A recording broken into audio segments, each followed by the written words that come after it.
By the 49th year the search becomes clear. 7 years it takes for the search to become clear. Now a determination arises. You are no longer interested in others, particularly if everything has gone right. And I have to repeat this again and again because it never goes right. At the age of 49, one becomes not interested in women. A woman becomes not interested in men. The menopause, the 49th year. The man doesn't feel like being sexual. The whole thing looks a little juvenile. The whole thing looks a little immature. But society can force things. In the East, they have been against sex and they have suppressed sex. When the boy is 14, they are suppressing sex. And they want to believe that the boy is still a child, he doesn't think about girls. Other boys, maybe these boys can always be found in the neighborhood. But never your boy. He is innocent like a child, like an angel. And he looks very innocent, but it's not true. He fantasizes. The girl has entered his consciousness, has to enter, it is natural. And he has to hide it. In the East, a boy of 14 becomes guilty. Something wrong is happening only to him. Because he cannot know that everybody everywhere is doing the same. And much is expected of him that he should remain an angel. A virgin, not thinking about girls, not even dreaming about girls. But he has become interested. The society is suppressing him. In the West, this suppression has disappeared. But another suppression has come, and this has to be understood. Because this is my feeling, that the society can never be non-suppressive. If it drops one suppression, immediately it starts another. Now the suppression is near the age of 49 in the West. People are forced to remain in sex because the whole teaching says, what are you doing? A man can be sexually potent up to the age of 90. Great authorities are saying it. And if you are not potent and you are not interested, you start feeling guilty. At the age of 49 a man starts feeling guilty. That he is not making love as much as it should. And there are teachers who go on teaching, this is nonsense. You can make love up to the age of 90. Go on making love. And they say if you don't make love, you will lose potency. If you continue, then your organs continue functioning. If you stop, then they will stop, and once you stop sex, your life energy will drop, you will die soon. If the husband stops, the wife is after him. What are you doing? If the wife stops, the husband is after her. This is against the psychologists, and this may create some perversion.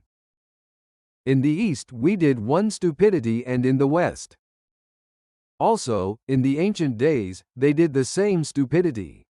It was against religion for a child of 14 to become sexually potent. And he becomes so naturally. The child cannot do anything, it is beyond his control. What can he do? How can he do it? All teaching about celibacy at the age of 14 is stupid. You are suppressing the person. But the old authorities, traditions, gurus, old psychologists and religious people, they were all against sex. The whole authority was against sex. A child was suppressed, guilt was created. Nature was not allowed. Now just the opposite is happening at the other end.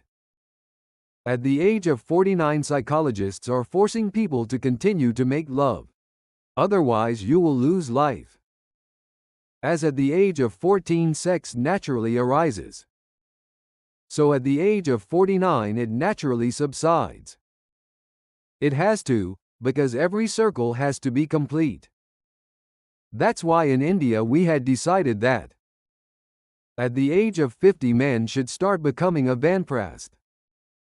His eyes should move toward the forest, his back toward the marketplace. Vanprast is a beautiful word. It means one who starts looking toward the Himalayas, toward the forest.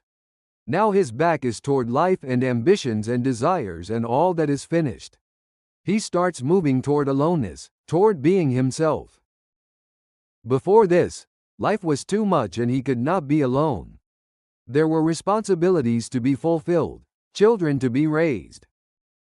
Now they have grown up. They are married by the time you are 49. Your children are getting married, settling.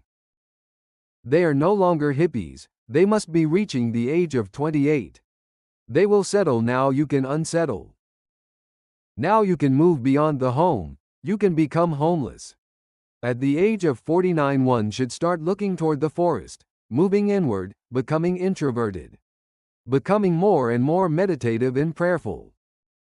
At the age of 56 again a change comes, a revolution. Now it is not enough to look toward the Himalayas. One has to travel, one has to go. Life is ending, death is coming nearer. At the age of 49 one becomes not interested in the other sex. At the age of 56 one should become not interested in others. The society, the social formalities, the club. At the age of 56 one should resign from all Rotaries, all Lions. It looks foolish now, childish. Go to some Rotary Club or Lions Club and see people, dressed up with their ties. And everything it looks juvenile, childish. What are they doing? Lions, the very name looks foolish. For a small child, good now they have for small children. Cub clubs, and for women, lioness clubs. For cubs it is perfectly right, but for lions and lionesses? It shows that the minds are mediocre. At the age of 56, one should be so mature as to come out of all social entanglements. Finished. One has lived enough, learned enough now. One gives thanks to everybody and comes out of it. 56 is the time one should naturally become a sannyasin. One should take sannyas, one should renounce. It is natural as you enter, so you should renounce. Life should have an entrance. And it should also have an exit, otherwise it will be suffocating. You enter and you never come out, and then you say you are suffocated, in agony. There is an exit, and that is sannyas, you come out of the society. You are not even interested in others by the age of 56.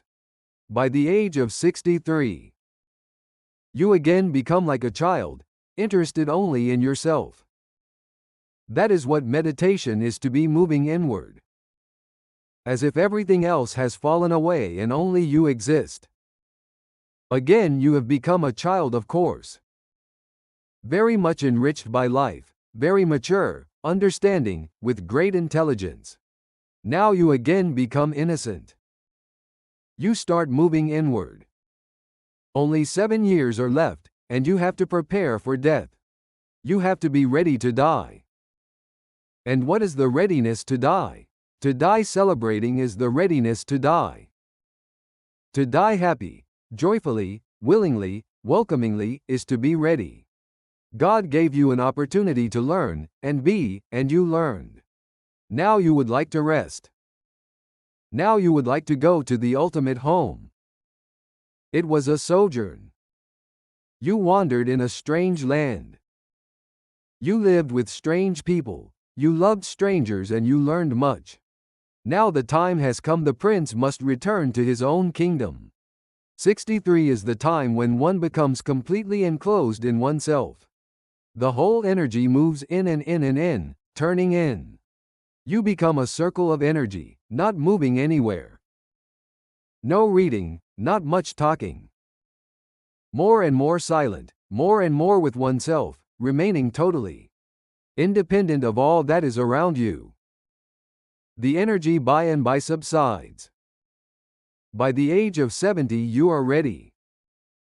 And if you have followed this natural pattern, just before your death, 9 months before your death, you will become aware that death is coming. As a child has to spend 9 months in the mother's womb. The same circle is totally repeated, completely repeated, utterly repeated. By the time death comes, 9 months before, you will become aware. Now you are entering the womb again. This womb is no longer in the mother, this womb is inside you. Indians call the innermost shrine of a temple the Garbha, the womb. When you go to a temple, the innermost part of the temple is called the womb. It is very symbolically called so, very deliberately. That is the womb one has to enter. In the last phase, 9 months, one enters into oneself. One's own body becomes the womb. One moves to the innermost shrine where the flame has always been burning, where the light has always been, where the temple is, where the God has always been living. This is the natural process. For this natural process, no future is needed. You have to be living naturally at this moment. The next moment will come out of it on its own. Just as a child grows and becomes a youth, there is no need to plan for it. One simply becomes. It is natural, it happens. As a river flows and comes to the ocean, the same way you flow. And you come to the end, to the ocean. But one should remain natural, floating and in the moment. Once you start thinking about the future and ambition and desire, you are missing this moment. And this moment missed will create perversion because you will always lack something. A gap will be there.